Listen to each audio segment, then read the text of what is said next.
Assalamualaikum warahmatullahi wabarakatuh. Bapak Ibu, pagi ini saya akan menyampaikan sebuah video yaitu pertanyaan-pertanyaan di BTD ya. Ini adalah pertanyaan-pertanyaan yang sering ditanyakan teman-teman di BTD sehingga daripada nanti mengulang-ulangan lebih baik nanti dikirim ini saja kalau ada yang bertanya seperti itu. Apa tujuan dari grup ini? Gitu ya. Nah, itu biasanya pertanyaan yang sering. Tujuannya membuat anggota nanti bisa memiliki penghasilan pasif 100 juta sebulan dengan cara ditingkatkan dulu kepantasan di dalam pikirannya. Apa kita nantinya tidak digiring ke bisnis tertentu? Ya, biasanya seperti ini akan saya jawab, memangnya Anda sejenis itik yang bisa digiring-giring. Ini grup WA gratis, tidak ada ikatan apa-apa, Anda bisa keluar kapan saja. Di BTD kita hanya bicara masalah peningkatan pola pikir, sehingga Anda pantas memiliki penghasilan pasif 100 juta sebulan. Soal caranya itu terserah masing-masing. Ya, serahkan saja ke mekanisme sukses otomatis di pikiran bawah sadar yang sudah dirubah itu.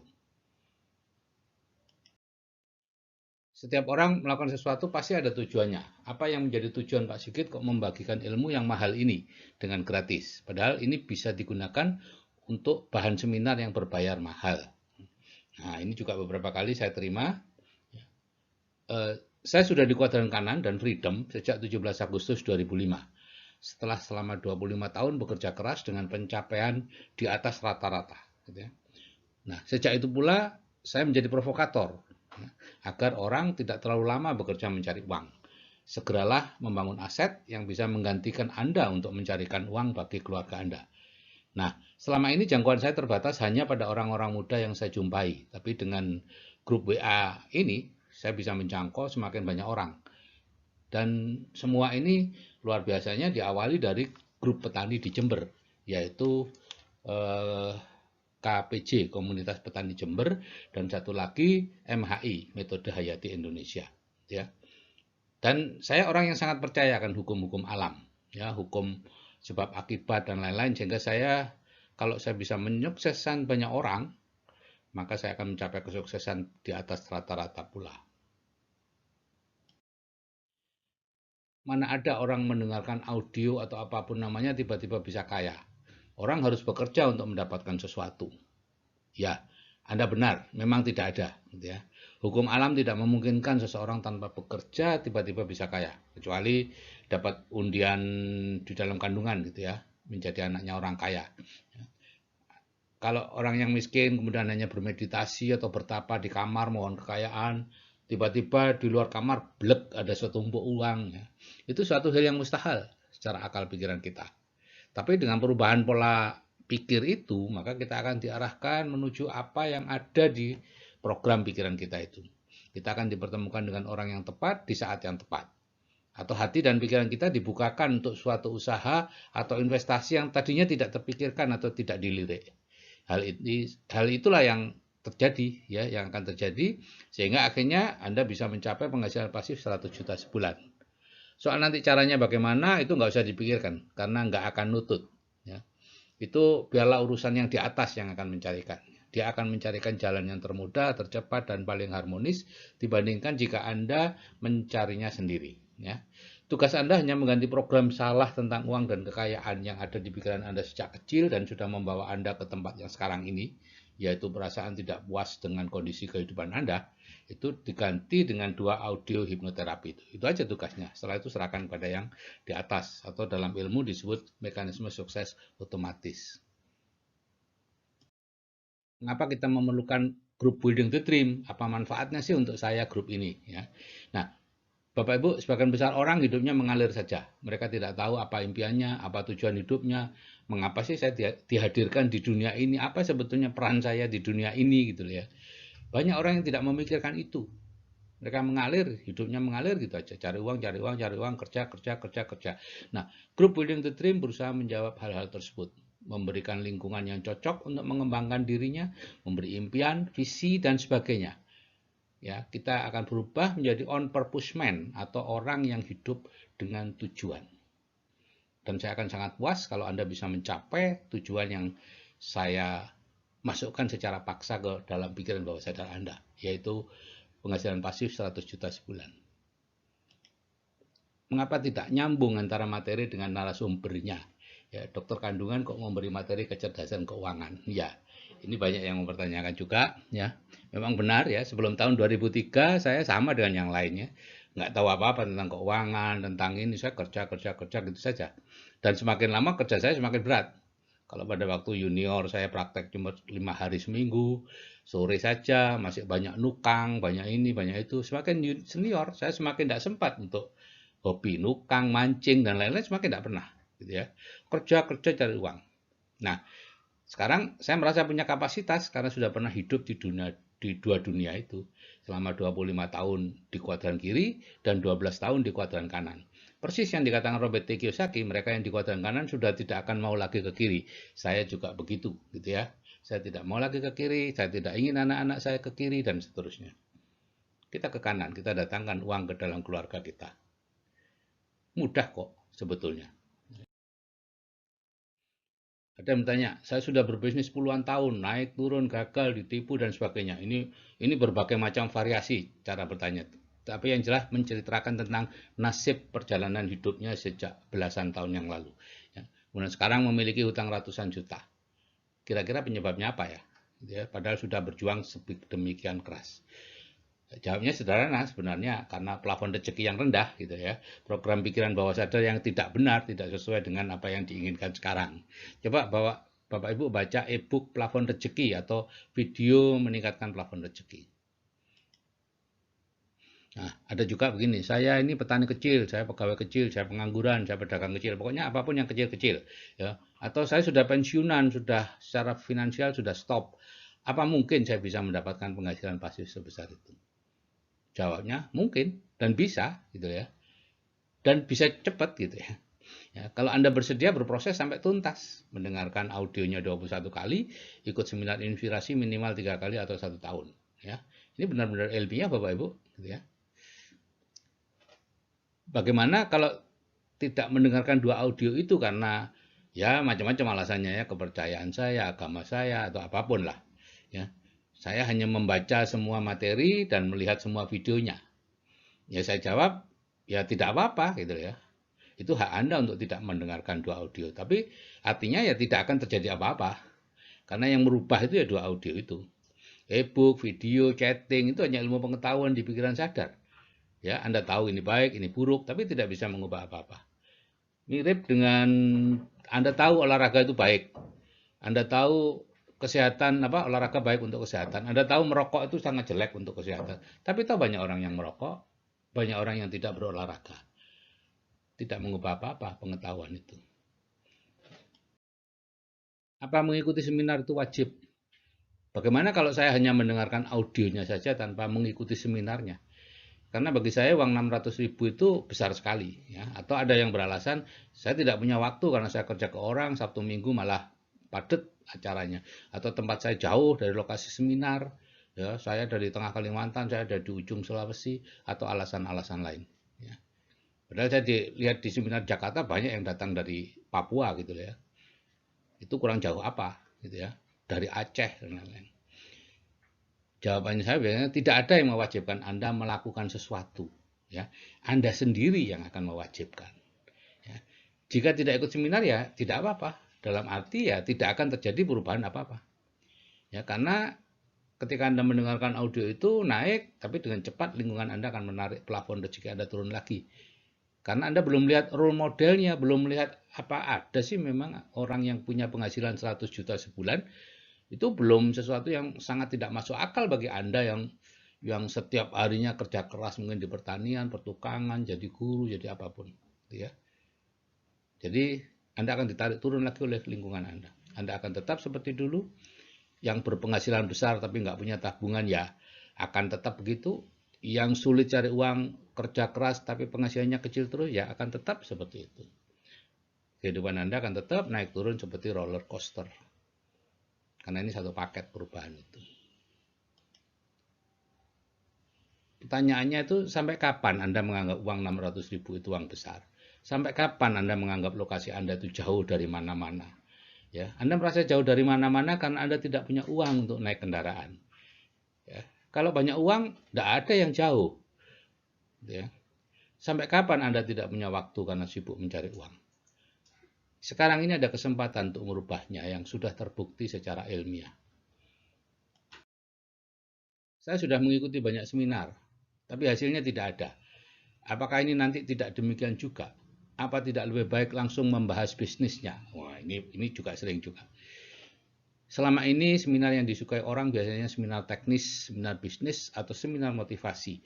Begitu juga buku-bukunya juga buku teknis, cara pelihara lele, cara pelihara ini, cara cari uang, beli rumah tanpa modal, cara macam-macam. Itu teknis semua. Manajemen UKM, semua teknis. Dan yang penting adalah semua itu kita yang memilihnya sendiri biasanya. Anda cari di Gramedia, Anda cari di toko buku, Anda lihat seminar, cari di iklan dan lain. Padahal Bapak Ibu, apapun yang kita sukai atau cocok dengan kita, itu berarti sudah ada di pikiran bawah sadar kita. Dan itulah yang membawa Anda ke tempat yang sekarang ini, gitu ya. Kalau sudah puas dengan sekarang, ya bagus berarti. Kalau nggak puas, ya Anda harus berubah. Ya. Nah, kalau Anda melakukan hal-hal yang Anda sukai, ya tidak akan menyebabkan perubahan apa-apa. Zig Ziglar mengatakan, jika kita ingin perubahan, carilah mentor. Lakukan hal-hal yang tidak Anda sukai, yang ditunjukkan oleh mentor. Semakin tidak Anda sukai hal itu, semakin perlu Anda lakukan. Semakin sulit rasanya hal itu bagi Anda, semakin perlu Anda lakukan. Karena itulah yang kemungkinan besar bisa merubah atau membawa perubahan kehidupan Anda. Itulah Bapak Ibu, jihad terbesar kita, mengalahkan kesombongan kita, ego kita, dan sebagainya. Mengapa ikut seminarnya harus 3 kali? Sebenarnya bukan 3 kalinya yang penting, tapi masa 1 tahunnya itu yang penting ya. Kebetulan memang seminarnya diadakan 3 kali dalam setahun. Biasanya bulan Maret, bulan Juli, dan bulan November atau Oktober. Gitu ya. Nah, biasanya dalam masa 1 tahun ini, Anda mulai menemukan jalan menuju penghasilan pasif 100 juta itu. Mekanisme sukses otomatis Anda sudah ketemu jalannya, tapi ego Anda kadang-kadang masih begitu kuatnya. Ya. Karena itu Anda perlu tetap berada di koridor yang benar, supaya tidak dikalahkan oleh ego-ego Anda. Nah, biasanya di seminar yang pertama, Anda masih mengalami culture shock, ya, atau kejutan budaya.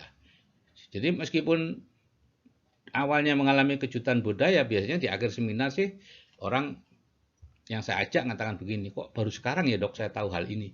Kalau saya tahu sejak dulu pasti beda deh jalan hidup saya. Nah, saya hanya tersenyum biasanya mendengar ucapan itu karena itu ucapan yang persis saya katakan dulu. Saya ikut seminar pertama pada usia 49 tahun. Itu pun karena dipaksa anak. 3 bulan dia memaksa saya. Dan saya sangat berterima kasih atas itu. Pada akhir seminar saya mengucapkan hal yang sama dengan ucapan yang kemudian sering saya dengarkan itu. Di kondak bian-bian ya, ini bahasa Jawa ya. Kondak bian-bian ya Bapak lihat seminar ini. Kalau Bapak lihat ini sejak dulu pasti lain deh gitu. Anak saya ketawa karena dia tahu saya ke situ karena dipaksa. Apakah sudah ada yang mencapai penghasilan pasif 100 juta sebulan dengan metode ini? Program ini baru jalan 1 tahun. Ya. Sedang waktu yang ditentukan 2-5 tahun. Ya. Nah, yang sudah on track banyak Bapak Ibu. Anda perlu melihat sendiri mereka di seminar inspirasi terdekat. Ya. Kapan itu? Kemudian ya tujuannya untuk meyakinkan diri Anda sendiri, bahwa sadar Anda sendiri bahwa ini jalan gitu loh. Anda yang sekarang punya hutang ratusan juta, Anda bisa kok dapat penghasilan pasif 100 juta sebulan. Anda yang sekarang cari uang sehari-hari aja sulit, Anda bisa kok mendapatkan penghasilan pasif sekarang. Anda yang sekarang sudah pensiun dan sudah merasa tidak bisa melakukan apa-apa lagi, Anda bisa. Yang penting Anda bisa mengisi pikiran bawah sadar Anda. Datang ke seminar Bapak Ibu. Bisnis realnya apa untuk mencapai penghasilan pasif 100 juta itu? Nah, tidak ada gunanya bicara bisnis Bapak Ibu ya. Bisnis, investasi dan lain-lain itu hanya sarana Tuhan untuk mengisi rezeki kita. Wadahnya yang harus dibesarkan dulu. Ya, sesuai dengan hadis, aku sesuai persangkaan hambaku. Kalau pada Anda kecil berarti Anda menyangka Tuhan hanya bisa memberi yang kecil. Kalau Anda besar berarti Anda menyangka, punya prasangka Tuhan akan memberi Anda yang besar. Mereka yang wadahnya kecil, ada yang sudah bekerja keras bertahun-tahun, penghasilannya segitu-gitu saja. Ada yang sudah berpenghasilan besar bertahun-tahun, tabungannya segitu-gitu saja. Kita tahu wadah kita itu dari kehidupan kita Bapak Ibu ya. Kita tentu tidak tahu, tidak bisa melihat wadah kita berapa sebenarnya ya. Kehidupan Anda itulah yang menunjukkan wadah Anda. Kalau kehidupan Anda miskin ya berarti wadahnya kecil, gitu ya. Jadi wadahnya yang harus dibesarkan dulu dengan mendengarkan dua audio itu ya. Jadi tolong jangan berpikir bisnis apa-apa dulu, bisnis apa dulu, jangan merubah bisnis, lakukan apa yang sekarang Anda lakukan ya. Lakukan saja, ikuti prosesnya, mendengarkan 21 kali, hadir di seminar dan sebagainya, nanti Anda akan tahu sendiri harus bagaimana. Kalau Anda memikirkan bisnis sekarang, percuma saja.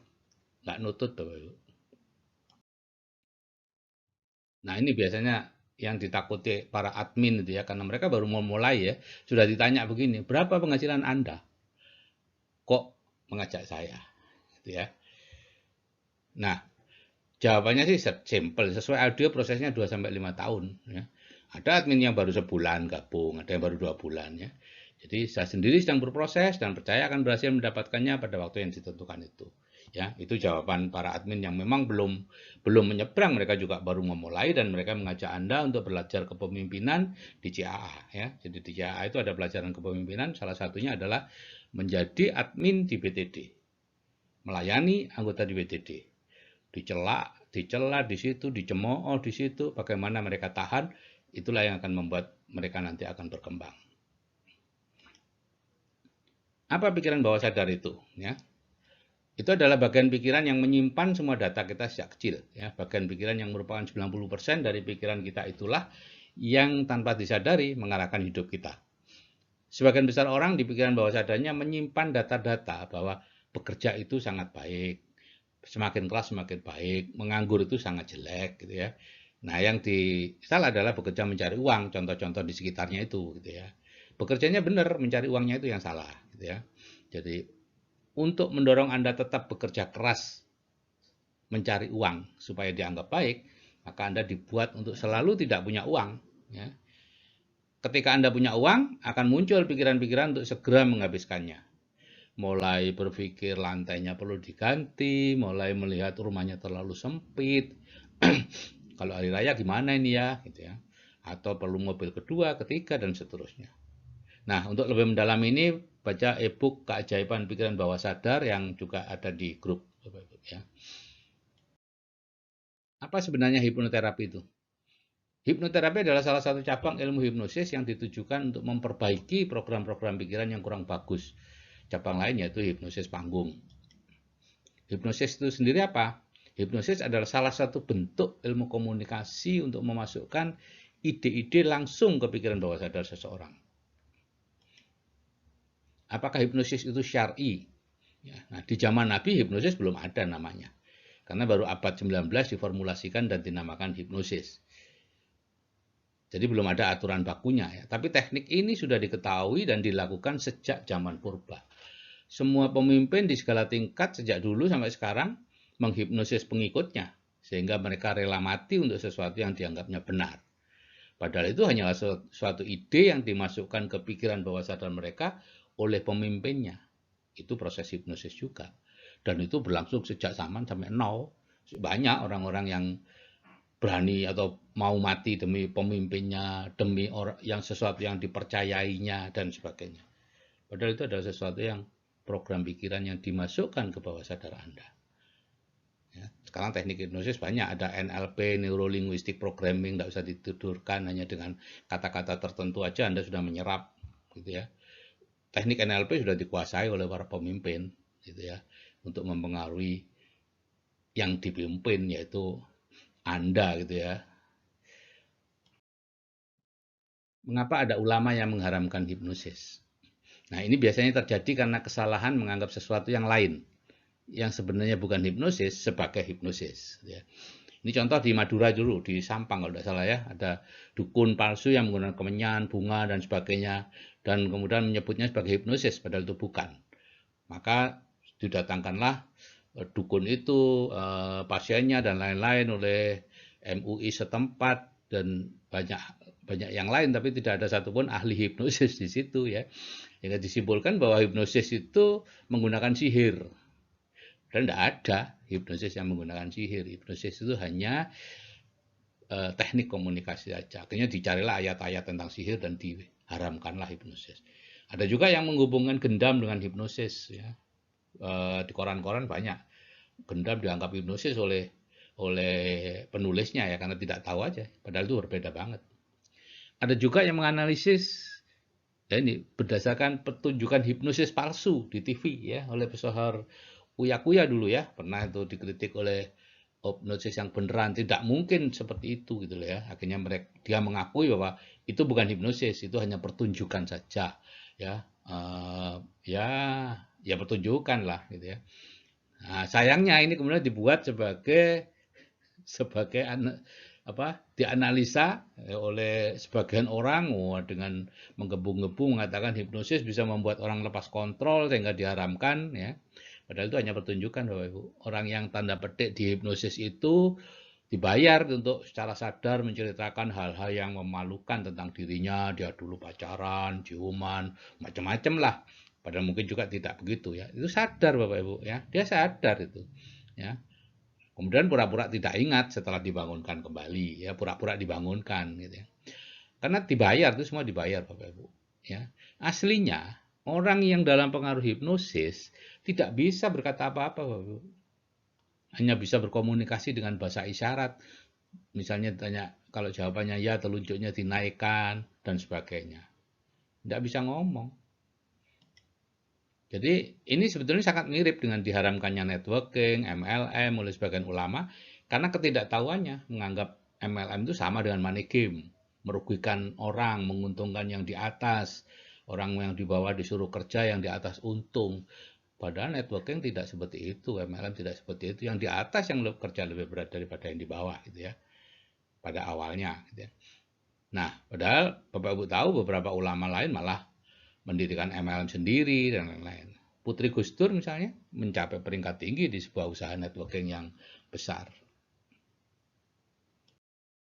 Apa tandanya bahwa isi audio hipnoterapi itu sudah masuk ke bawah sadar?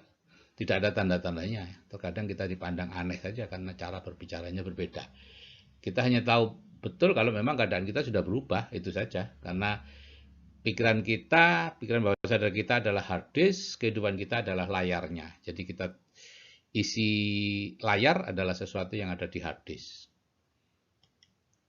Bagaimana cara mendengarkan audio itu? Ya, ini audio hipnoterapi, jadi Bapak Ibu perlu mendengarnya dalam posisi rileks ya. Bisa sambil duduk, ya sambil ya bukan sambal ya. Bersila, berbaring atau apapun. Bisa bersandar, bisa tidak ya. Yang penting tidak tertidur nyenyak.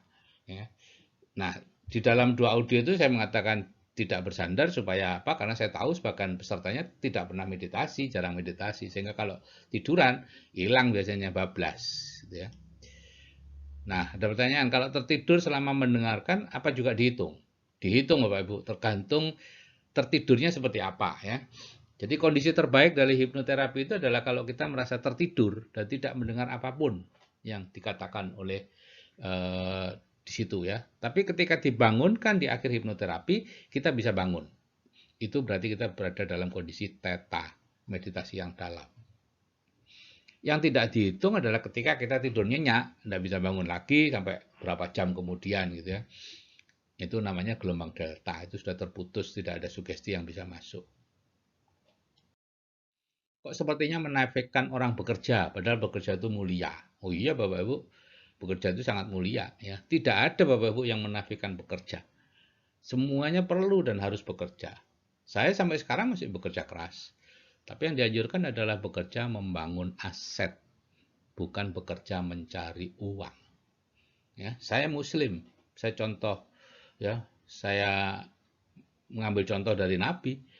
9 dari 10 pintu rezeki ada di perdagangan, ada di bisnis. Dan Nabi saya dulu membangun aset dengan cara membangun jaringan pelanggan di seluruh di dunia gitu ya, di dunia perdagangan ya, bersikap jujur, bersikap amanah dan sebagainya sehingga ditunggu orang. Itulah aset zaman dulu. Gitu ya. Zaman sekarang beda, tapi itu namanya membangun aset. Ya. Punya mobil banyak, punya rumah besar kok dibilang miskin? Memangnya sebenarnya kaya itu apa gitu ya? Ini banyak pertanyaan. Sebenarnya Bapak Ibu bisa membaca ini di video kecerdasan finansial dasar ya, atau e-book kecerdasan. Kaya adalah ketika kita memiliki penghasilan pasif lebih besar dibanding biaya hidup kita. Lihat itu aja definisi kaya seperti itu. Definisi miskin adalah ketika Anda harus bekerja keras untuk mempertahankan gaya hidup Anda yang semakin lama semakin mahal dan semakin mahal. Itu definisi miskin. Sebelum manusia lahir, rezeki, umur, jodoh itu sudah ditulis malaikat. Jadi bagaimana mau merubah plafon rezeki gitu ya. Bahwa kan ada yang percaya sudah ditulis 50.000 tahun sebelum kita lahir di dunia. Monggo silakan. Setiap orang punya sendiri-sendiri dan sebagian besar orang memang percaya itu ada. Saya juga percaya, tapi kita tidak tahu apa tulisan nasib kita itu gitu ya. Kalau sudah tahu tulisannya sih enak, nggak usah kemana-mana, kita nggak usah keluar, kita di kamar, nanti kan datang uangnya sendiri gitu ya. Tapi kita tidak tahu. Kita hanya bisa berprasangka baik kepada Allah bahwa sudah tertulis di situ bahwa pada titik tertentu nasib kita akan berubah karena kita tahu sesuatu yang baru yang dulu kita tidak tahu. Ya, jadi setiap penambahan pengetahuan yang baru akan merubah nasib kita berubah. Saya di SMA tidak tahu tentang dunia kedokteran, setelah kuliah kedokteran saya sudah tahu. Setelah spesialisasi saya tahu, jadi pengetahuan-pengetahuan saya menambah jumlah rezeki saya. Dan itu mungkin sudah tertulis di situ. Saya tidak tahu. Ya. Mengapa mendengarkan audio harus 21 kali? Ya. Itu ada di buku Psikosebernetik Mutakhir, karena bawah sadar membutuhkan penyesuaian dan pengulangan untuk bisa disimpan. Bagaimana kita tahu ini peluang bisnis bagus atau ajakan setan? Ya, tergantung program pikiran bawah sadar kita ya. Jika programnya adalah program miskin dan bekerja mencari uang, maka bisnis yang seperti itu yang menarik. Dan akhirnya kita kecewa karena tidak sesuai dengan harapan. Di PTD ini apa sudah ada produknya? Bagaimana dengan di PL, program lanjutan? Kita tidak bicara bisnis baik di PTD maupun di PL. Ya. Bisnis hanya dibahas di CAA. Apakah saat mendengar audio itu kita dalam kondisi sadar, super sadar, atau tidak sadar? Jujur saja saya tidak tahu istilah-istilah itu ya, super sadar, tidak sadar, dan lain-lain. Karena kita ngomong seperti itu, beda-beda pendapatnya. Yang penting dalam kondisi gelombang otak alfa dan atau theta. Ya. Silakan lihat atau googling. Alfa itu kita fokus pada hanya pada satu hal. Theta itu ketika alfa dalam, kita setengah ngantuk, seperti ngantuk, dan seterusnya. Oke Bapak Ibu, jika saya yang sudah berumur bisa berubah, Anda seharusnya juga pasti bisa berubah. Saya kira ini pertanyaan jawab yang sering terjadi di pertanyaan-pertanyaan yang sering terjadi di PTD gitu ya. Saya akhiri, wassalamualaikum warahmatullahi wabarakatuh. Selamat pagi untuk yang beragama lain.